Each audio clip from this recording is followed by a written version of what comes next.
Welcome to the deep dive. You send us fascinating sources, and we pull out the key insights. The idea is to get you well-informed, fast, without you feeling totally overwhelmed. Exactly. Think of it as your quick route to understanding the real core of some complex topics. So today, we're tackling a pretty bold claim from one of you. We got this transcript arguing that, well, the crucifixion of Jesus Christ can actually be proven just using the Old Testament. Right. No New Testament needed, according to this source. It's definitely an ambitious take, and it all hangs on interpreting these specific ancient texts in a certain way. It really does. And the source focuses mainly on two passages. First, Isaiah 53, that really vivid picture of a suffering servant. Mm-hmm. And second, a really close reading of Daniel 9, verses 24 to 26. The source claims this lays out a kind of precise timeline for when the Messiah would die. Yeah, and it's not just quoting. The source really gets into the weeds, offering a very specific interpretation to build its case. Right. That's what we're going to, unpack today. Okay, so this deep dive is all about digging into those claims. We'll look at the main arguments, the specific Old Testament verses they use, and just, well, see how they construct this whole thing. Sounds good. All right, let's start with what the source presents as maybe the cornerstone. Isaiah 53, this prophecy of the suffering servant. Isaiah 53, yeah, it's absolutely central to this source's argument. A lot of time is spent on verses 1 through 12, really highlighting several key things about this servant figure. Right. So the source kicks off by quoting, "Who has believed our report?" And it points out how the servant is described as, like, growing up without any striking appearance. Yeah. No form or comeliness, no beauty that we should desire him. And he's called despised and rejected by men, a man of sorrows. It really paints a picture of someone, well, pretty ordinary looking, who faces a lot of disbelief, rejection. And what's interesting is how the source immediately links these descriptions to Jesus. The lack of outward grandeur, the rejection he experienced, they see it fitting these prophetic points. Right. Though it's probably fair to mention, within Jewish tradition, this passage isn't always seen this way. Sometimes it's interpreted as representing the nation of Israel itself, or maybe another righteous figure. That's a good point.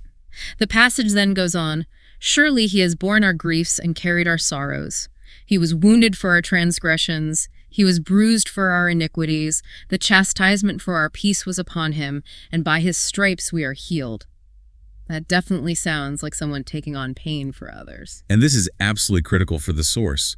This is interpreted as the Messiah literally bearing humanity's sins, acting as a substitute. A substitute. Yeah, the phrase, "the Lord has laid on him the iniquity of us all," gets highlighted quite a bit to really hammer home this substitution idea. Okay. The source even draws a parallel to the sacrificial lamb in the Old Testament system. Remember how the sins of Israel were symbolically put onto the animal? Right. So for you listening, when we say substitutionary atonement, that's the concept. Yeah. Someone taking the punishment instead of others. Got it. Then we get to the actual death. He was taken from prison and from judgment. He was cut off from the land of the living. For the transgressions of my people, he was stricken. The source really emphasizes that cut off from the land of the living part as, clearly meaning death. Death. And the details around the death are also seen as significant. It points to that seemingly contradictory line, "They made his grave with the wicked, but with the rich at his death." How does it connect that? Well, it connects it to Jesus being crucified next to criminals, the wicked, but then being buried in the tomb of Joseph of Arimathea, who was a wealthy follower of the rich. Wow, okay. That's a very specific detail they're highlighting as a match. It is. And it also mentions, "It pleased the Lord to bruise him. He has put him to grief. When you make his soul an offering for sin, he shall see his seed, he shall prolong his days." How is that interpreted? Well, the prolonging his days bit is taken as a prophecy of resurrection. Exactly. Yeah. And the part about making his soul an offering for sin is seen as more support for the idea that the Messiah's death was a sacrifice. And then prolonging his days suggests death isn't the end of the story. Right. And the last verses quoted talk about the servant justifying many, bearing their iniquities again, just reinforcing that theme of taking on other sins. So the interpretation presented here is really quite focused. Isaiah 53 isn't just any suffering person. It's specifically the Messiah, predicting his rejection, his suffering as a sacrifice, his burial in a rich man's tomb, and crucially, his resurrection. That's the argument in a nutshell for Isaiah 53. Okay.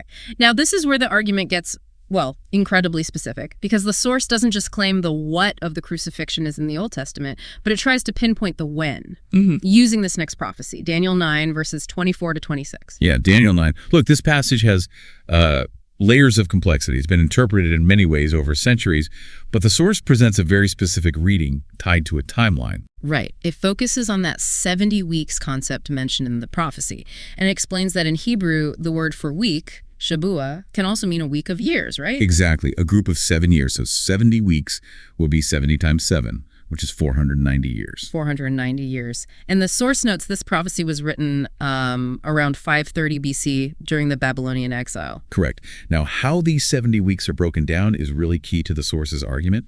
It highlights verse 25, which talks about a period from the going forth of the command to restore and build Jerusalem until Messiah the Prince. There shall be 7 weeks and 62 weeks. Okay, 7 plus 62, that's 69 weeks. Or 483 years, if each week is 7 years.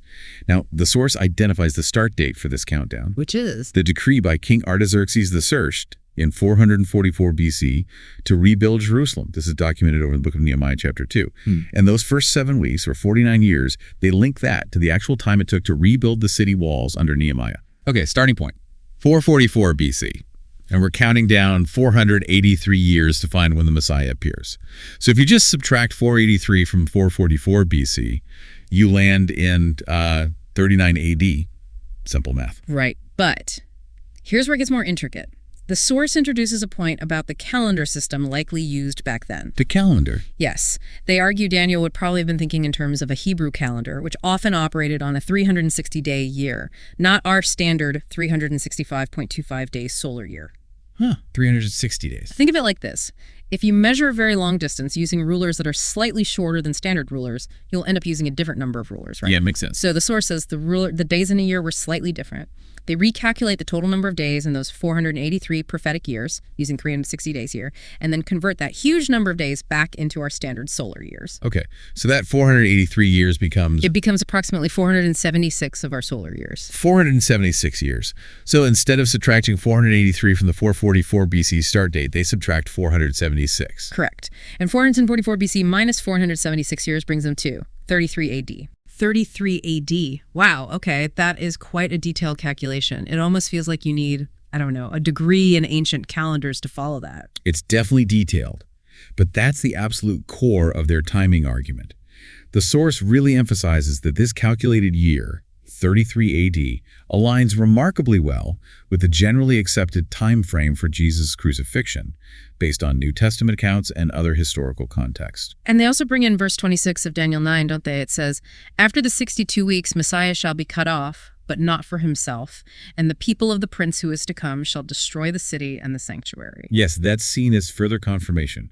The Messiah will be killed, cut off, and then later the city of Jerusalem and the second temple will be destroyed, which historically we know happened in 70 AD. So the sequence matters too. Messiah dies before the temple's destruction. Exactly. According to the source, centuries of history kind of pivot on this very specific interpretation of weeks, calendars, and decrees. The sequence Messiah cut off, then temple destroyed, is presented as another piece fitting the New Testament story. Okay, so beyond those two main pillars, Isaiah 53 and Daniel 9, the source also briefly mentions other Old Testament prophecies, things they claim point to the crucifixion. Yeah, it does. It lists several others, though without the same level of detailed breakdown in the material we received. Like what? Things like prophecies about the piercing of the Messiah's hands and feet, his rejection by his own people, his resurrection. Also the idea that he had to die before the second temple was destroyed, tying back to Daniel 9.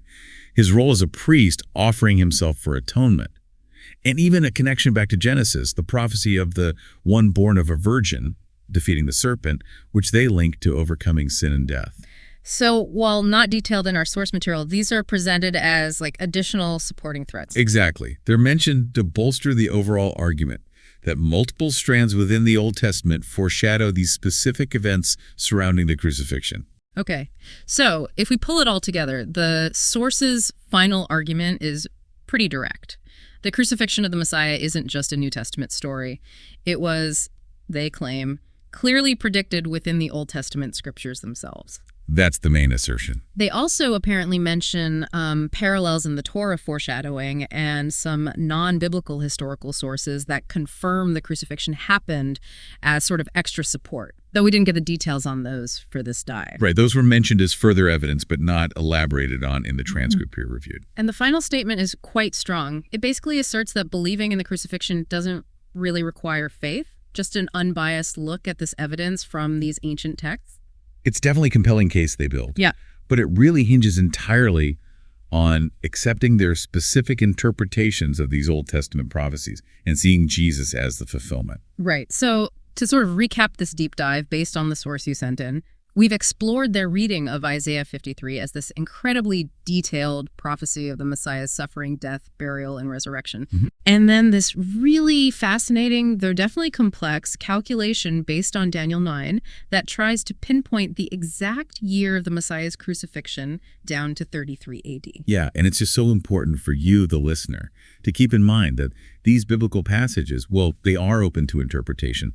The source presents a very confident argument, absolutely. But these are texts that have been understood in many different ways throughout history by different traditions. That's crucial context. So this deep dive into the Old Testament evidence, as presented by the source, it raises a really interesting question for you to think about.